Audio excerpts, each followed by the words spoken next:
चौथी जमात माहौलियात हिस्सा दुअम। तो बच्चों आज हम 4th स्टैंडर्ड से माहौलियात हिस्ट्री हिस्सा दुअम पढ़ेंगे। तो सबसे पहले हम सबक नंबर 1 पढ़ेंगे। फहरिस्त में देखो, शिवाजी महाराज की पैदाइश से पहले का महाराष्ट्र। आज का ये हमारा टॉपिक है। पेज नंबर 1 देखो।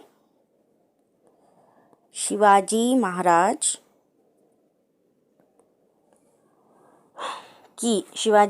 की पैदाइश से पहले का महाराष्ट्र।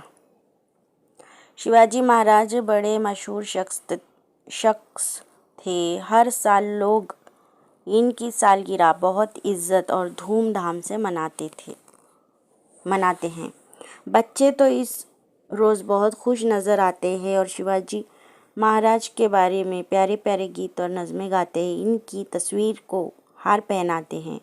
बड़े खुश व खरोश के साथ शिवाजी महाराज की जय के नारे लगाते हैं। और शिवाजी महाराज कौन थे? इन्होंने ऐसा कौन सा अहम कारनामा अंजाम दिया?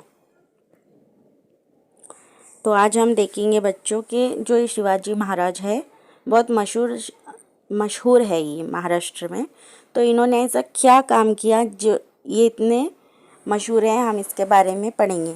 तो सबसे पहले देखो, शिवाजी महाराज जिस ज़माने में हो गुज़रे हैं वो अहद वस्ता कहलाता है। इस ज़माने में हर तरफ राजाओं और शाहों की अमलदारी थी।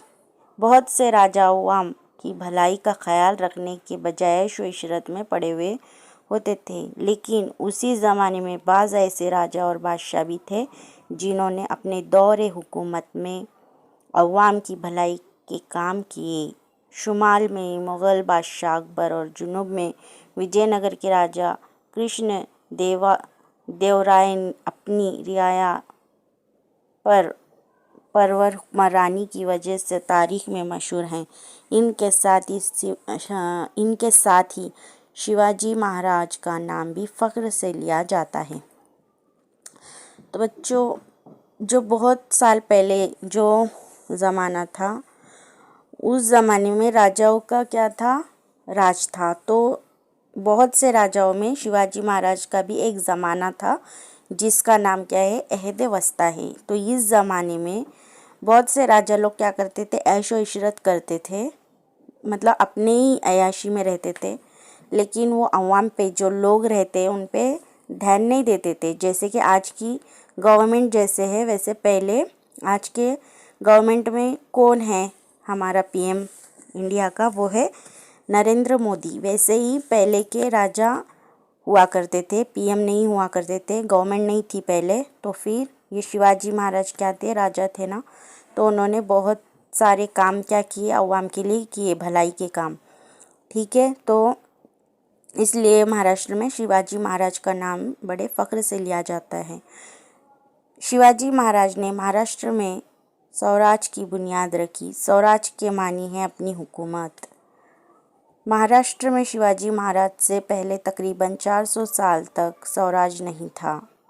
महाराष्ट्र के बड़े से हिस्से और अहमदनगर के निज़ाम शाह और बीजापुर के आदिल शाह, इन दो सलातीन ने आपस में तकसीम कर रखा था। वो फराख दिल नहीं थे। इनके दौर में रियाया पर ज़्यादती होती थी। दोनों में नाइत्तेफाकी थी। इनमें अक्सर लड़ाइयाँ होती थी जिसकी वजह से रियाया परेशान रहती थी। लोग खुशहाल ना थे। लोगों को खुलेआम जश्न मनाने और मजहबी रस्म व रिवाज की आज़ादी ना थी। तो देखो बच्चों, ये शिवाजी महाराज कितने अच्छे इंसान थे। इन्होंने क्या किए कि जब से इनका जो हुआ था अहद वस्ता में, इनका ज़माने में पहले भी बहुत सारे महाराजा लोग हो गए थे 400 साल पहले। तो यहाँ पर मतलब बहुत ज़्यादती होती थी 400 साल पहले, है ना। मतलब शिवाजी महाराज आने से पहले तो स्वराज का ये नहीं था। स्वराज यानी स्वराज की बुनियाद नहीं थी। स्वराज यानी अपनी हुकूमत, मतलब लोगों की हुकूमत। ठीक है ना। तो लोग क्या है, बहुत ज़्यादती में रहते थे। जुल्म होता था उन पे। राजा लोग क्या करते थे, जुल्म करते थे। लोग खुश नहीं थे बिल्कुल भी, और कोई भी चीज़ जश्न नहीं मना सकते थे। मजहबी रस्म जैसे कि ईद वगैरह नहीं मना सकते थे खुशी से, या फिर कोई भी चीज़ खुलेआम लोग नहीं कर सकते थे उनके दौर में। तो ये शिवाजी महाराज ने स्वराज की बुनियाद रखी और उन्होंने आज़ादी दी लोगों को, और वो अपनी स्वराज यानी अपनी हुकूमत लोगों को दी। ठीक है ना। इन्हें पेट भर अनाज मैसर होता था उस ज़माने में। शिवाजी महाराज आने से पहले पेट भर के अनाज भी नहीं मिलता था, ना ही रहने के लिए इनके पास महफूज मकान थे लोगों के पास। बच्चों देखो, इतनी इतनी जुल्म और ज़्यादती थी लोग पे। हर जगह नाइंसाफ़ी का दौर था। महाराष्ट्र में जगह जगह देशमुख, देशपांडे वगैरह वतनदार थे, लेकिन रियाया पर इनकी कोई तवज्जो ना थी। मुल्क से इन्हें कोई मोहब्बत ना थी। उन्हें सिर्फ अपने वतनदारी और जागीरदारी अजीज़ थी। वतनदारी के लिए वो अक्सर एक दूसरे के साथ लड़ा करते थे। सिर्फ वो लोग क्या करते थे, अपने खुद के बारे में, सेल्फिश लोग थे वो, खुद के जागीरदारी के बारे में सोचते थे, मतलब अपने ज़मीन जायदाद के बारे में, ना कि वो लोगों के वतन मतलब देश के बारे में कुछ नहीं सोचते थे। अगर सोचते थे तो आपस में लड़ पड़ते थे। उनकी लड़ाइयों के नतीजे में रियाया बदहाल थी। जो मामूली छोटे मोटे आम लोग थे वो बहुत ही उनका बुरा हाल था। इन तमाम बातों से अवाम तंग आ चुके थे। तो लोग ये झगड़ा फसाद जुल्म से तंग आ गए थे। चारों तरफ बेइत्मीनानी फैली थी, सुकून से नहीं थे लोग। शिवाजी महाराज ने हालात देखे तो इन्होंने रियाया की खुशहाली के लिए मुल्क में स्वराज कायम करने का बेड़ा उठाया। झगड़ालू वतनदारों को अपना इताअत गुजार बनाया और स्वराज की बुनियाद रखने में इनसे मदद ली। रियाया के साथ नाइंसाफ़ी करने वाली ताकतों का मुकाबला किया, जालिम हुक्मरानों को शिकस्त दी। तो ये राजा जो थे इन्होंने ऐसे काम किए थे अवाम के लिए, लोगों के लिए, कि झगड़ालू जो लोग थे उनको हटाए वहाँ से, जो नाइंसाफ़ी करते थे, जो उनके लोगों के ऊपर जुल्म करते थे, उनको क्या किए, हरा दिए, मतलब उनको शिकस्त दे दी। सच्चाई और इंसाफ की बुनियाद पर हिंदुई स्वराज की बुनियाद रखी। सच्चे इंसान थे और हिंदू स्वराज की बुनियाद उन्होंने रखी। ठीक है।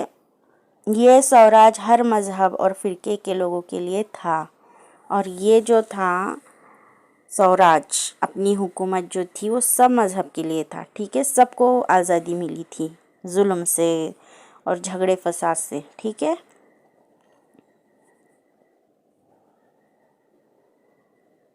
इसमें हाँ, स्वराज हर मज़हब और फ़िरके के लोगों के लिए था। इसमें किसी किस्म का भेदभाव नहीं था। शिवाजी महाराज ने स्वराज में हिंदू और मुसलमान की कोई तकरीर।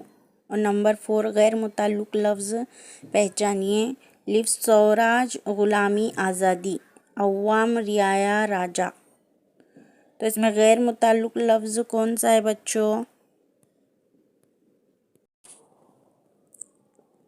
तो इसमें गैर मुताल्लुक़ है ग़ुलामी, और सेकंड में है स्वराज, ग़ुलामी, आज़ादी। ठीक है। उसमें ग़ुलामी, और नंबर 2 में अवाम, रियाया, राजा। राजा इसमें क्या है, गैर मुताल्लुक़ लफ्ज़ है।